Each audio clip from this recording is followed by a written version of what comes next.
Qadırlуу қалайық халық. Қырғызстандың 7 дуанынан келген урматтуу меймандар. Қасиеттүү Сарыөзөн чүйдің қадырлуу ақсақалдары. Біз ардайым егемендігімізді туу тутуп, ел жерибиздин көз карандысыздык үчүн канын азык, каруусун казык кылып күрөшкөн ата-бабаларыбызды сыймыктануу менен эскерип, арбагына багыштап Куран окуп, алардын ата журт алдында өтөгөн кызматын кийинки муундарга жеткирүүнү ыйык парыз деп билебиз. Бүгүнкү ыйык эгемендүүлүк майрамыбызды салтанаттуу белгилөө күнүнө кыргыз элинин чыгаан инсандарынын бири айтылуу Байтик Баатырдын 200 жылдык мааракесинин башталышы туш келип олтурат. 3000 жылдык карт тарыхыбызда Байтик Баатырдай эл башында турган эчен деген эрендерибиз өткөн. Элибизде баатыры 1000, башчысы 1 деген накыл сөз бекеринен айтылып калган эмес. Байтик Баатырдай баатырларыбыз, эл башкарган мыктыларыбыз 1000 деген жылдардан бери кыргызды чачыратпай, элдүүлүктү жок кылбай, бейиштей болгон жерибизди душмандарга алдырбай сактап келди. Бүгүнкү улуттун улуу күнүндө эркиндик үчүн күрөшкөн элибиздин эрдигине, эл башындагы баатырларына, журт башкарган даанышман башчыларына таазим кыламын. Бүгүн биз Байтик Баатырдын мааракесин майрамдап жаткан касиеттүү Сарыөзөн чүй жергеси бүтүндөй өлкө жарандарын кучагына батырган, улутту бириктирген өзгөчө дуан. Касиеттүү өрөөнүбүз соңку 200 жыл аралыгында болуп көрбөгөндөй өзгөрүп, Ордо калабыз Бишкек жайгашкан ынтымактын, биримдиктин борборуна айланды. Мына ушул ынтымактын, биримдиктин үрөөнүн өз убагында Байтик Баатыр сээп, анын учугун биз улантып жатканыбызга сыймыктанабыз.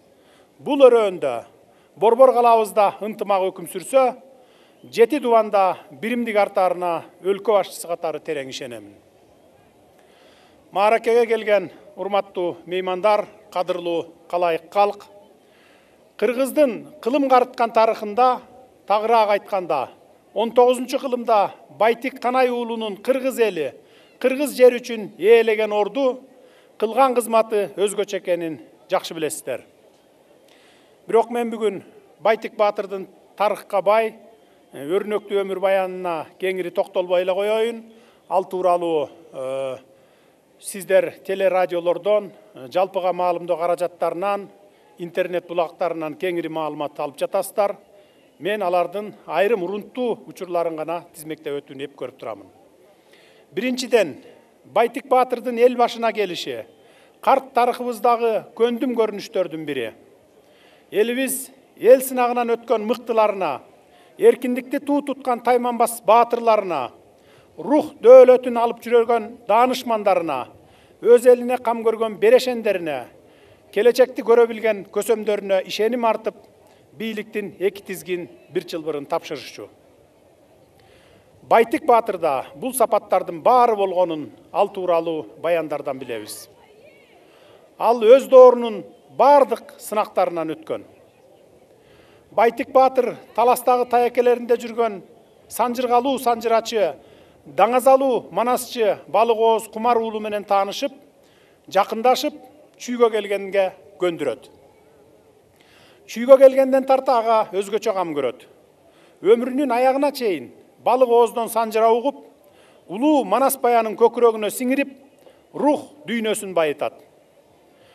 Манастын күчү Байтик Баатырдын канында айланып, жүрөгүнөн түбөлүк түнөк тапканы анын ар бир аракетинен көрүнүп турат. Бардык жарандарыбызга, өзгөчө мамлекеттик кызматкерлерге, саясатчыларыбызга Байтик Баатырдай Манас дастанын терең билип, анын мекенчил, мамлекетчил идеясын алып жүрүүгө чакырат элем. Экинчиден, Байтик Баатыр ар дайым эркиндикти туу туткандыгы менен өзгөчөлөнүп турган инсан. Ал 2 доордо жашады. Кокон хандыгынын доорунда Ордонун адилетсиз аракеттерин көрдү. Эл башына түшкөн мүшкүлдөргө, эсепсиз чогулткан салыктарга каршы туруп, акыры Пишпек чебинин башчысы Рахматулла Бектин көзүн тазалады. Орус аскерлеринин жардамы менен элди азапка салган Пишкек чебин жер менен жексен кылды. Доор добушун даана сезе билген көсөмдүгү жана элдик дипломатияны чебер пайдалана билгендиги менен Байтик Баатыр элин бөөдө бөлүнүүдөн сактап калган. Анын жасаган иштери бүгүн биз үчүн өзгөчө мыкты сабак. Үчүнчүдөн, Байтик Баатырдын келечекти көрө билген көсөмдүгүн баса белгилеп кетким келет.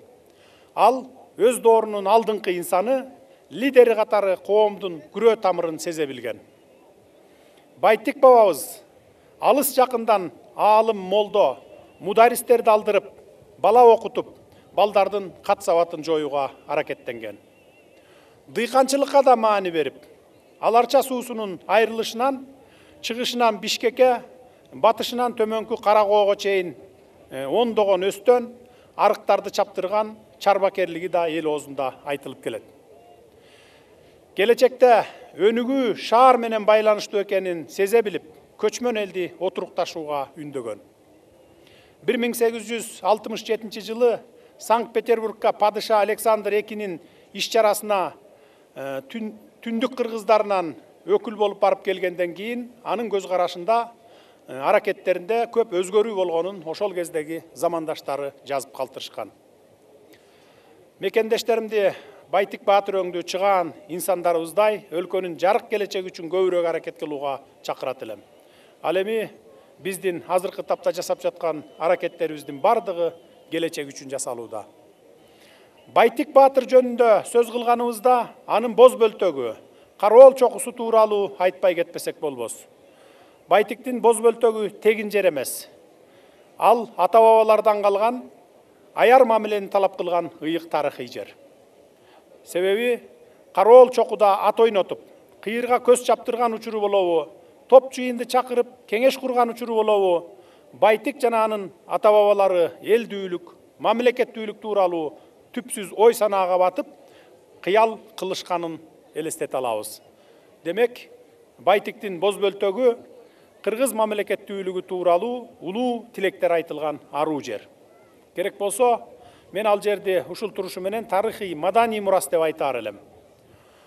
Тоо боорунун ташы менен шагылына кызыгып, ата-бабалардын изи калган, сөөгү жаткан ыйык жайга карасанатайлык мамиле кылсак, боз бөлтөктү бат эле түзөнгө айлантып алабыз. Мындай кадамдан сак бололу. Дагы кайталайм, бул жерди маанилүү тарыхый объект катары сактап калышыбыз керек. Жеке эле Байтиктин Кароол чокусу катары эмес, айланасындагы жаратылышты, кызыл китепке кирген өсүмдүктөрдү да коргошубуз керек. Байтик Баатыр жөнүндө көп айтабыз, суй урмат көрсөтөбүз, бирок ал тарыхта өзүнүн чыныгы ордун таба элек. Дегеним, Байтик атабыздын баскан жолу, ишмердүүлүгү дыкат изилдене элек, тактала элек, ушул сындуу дагы бир топ маселелер бар. Албетте, уучубуз кур эмес. Байтик Баатырды Орусиянын, Казакстандын, Өзбекстандын архивдик документтеринен изилдеп, анын тарыхый портреттерин ачып бере турган тарыхчыларыбыз, санжырачыларыбыз арбын. Мындай тарыхый милдетти колго алып, майнап чыгарууга мамлекет жигердүү катышат. Демилгечи топтордун кыргызга кылган кызмат кылган атактуу инсандардын тарых таржымалуу боюнча архивтерди казып, иликтеп чыгабы, кереге кеңеш өткөрөбү, музей уюштурабы, тарыхый булактарга таянып китеп чыгарабы, даректүү тасма тартабы айтор, мындай инсандардын ишмердиги тууралуу кийинки муундарга так маалымат жайылтууну кош колдойбуз буюрса. Кадырлуу калайык калк, мына бүгүн Байтик Баатырдын 200 жылдык мааракесин ал өзү бел жайлоом деп таңазалаган Чуңкурчак жайлоосунда баштап отурабыз. Бир аздан соң Баатырдын мааракесине арналган Аламан байгеге чабылган аргымактар маарага келе башташат. Кезеңинде Байтик Баатырдагы ат адамдын канаты деп жылкы баласын өтө жогору баалаган. Ал ар бир жылкыга аздек мамиле кылып, кылдат асыраган. Байтик Баатырдын даңазасын айтылуу Ханжантай кудасы тартуулаган көк шалкы аттуу күлүгү чыгарып, жаңгырач би бийлигин өткөрүп берүүсүнө да себеп болгонун бардыгыңыздар жакшы билесиздер, азыркы прологдон дагы көрдүңүздөр. Байтик Баатырдын Кергашка күлүгү өзүнчө сөз кылууга арзыйт. Себеби кыргыз элинин намысына жараган айтылуу күлүк болгонун бүгүнкү күндө дагы узун сабак айтылып, даңкталып келет. Байтик Баатыр атасы Канайдын ашына ат чабыш кылганы, анда баш байгеге Солто элинин бүт кыл кыйругу сайылып, журт намысын колдон чыгарбай алып калган күлүк Кергашка жана анын саяпкери Шергазы Уламышка айланып калган. Мына ошондуктан мааракенин башталышын Аламан байге менен баштоону сунуш кылган уюштуруу комиссиясынын чечимин мен да колдоого алганмын. Бүгүнкү салтанаттуу иш-чарада татаал жолдор аркылуу уюштурулган ат чабышта кыргыз жылкысынын артыкчылыгы дагы бир ирет даңазаларына терең ишенем. Себеби мурдатан эле кыргыз жылкысы байымдуулугу, чыдамдуулугу жана күлүктүгү менен кыйла жерге белгилүү болгон.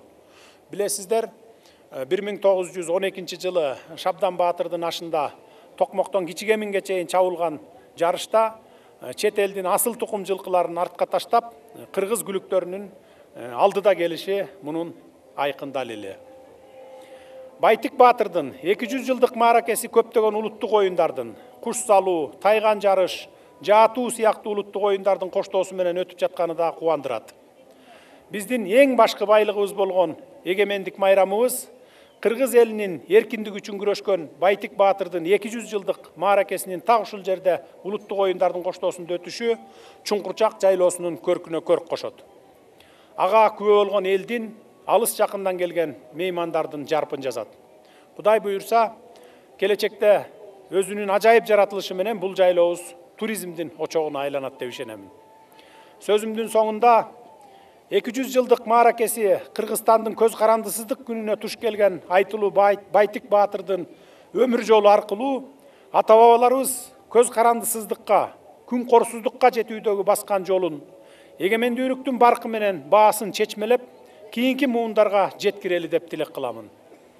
Ошол ата-бабаларыбыз далай айкаш чабыштарды, далай тар жол, тайгак кечүүлөрдү баштан өткөрүп олтуруп, бүгүнкүдөй ажайып Кыргызстаныбыз менен меймандос кыргыз элин таберик кылып, эгемен өлкөнү аманат мурас катары калтырышкандыгын балдарыбыз, небере чөбөрөлөрүбүз да жетик билүүгө тийиш экендигин баса белгилеймин. Урматтуу мекендештер, Байтик Баатырдын 200 жылдык мааракесинин башталышы кут болсун. Жалпы кыргызстандыктарды эгемендүүлүк күнү менен дагы бир жолу куттуктаймын. Байтик Баатыр агабыздай эл жерин, эркиндигин туу туткан эр азаматтарыбыз чыга берсин. Өлкөбүздүн булуң бурчунда жашаган элибизди ынтымакка, биримдикке чакырган бүгүнкүдөй иш-чараларыбыз көп болсун. Ар бир үйгө бактаалай конуп, эркин мамлекетибиз өнүгүп өссүн. Рахмат.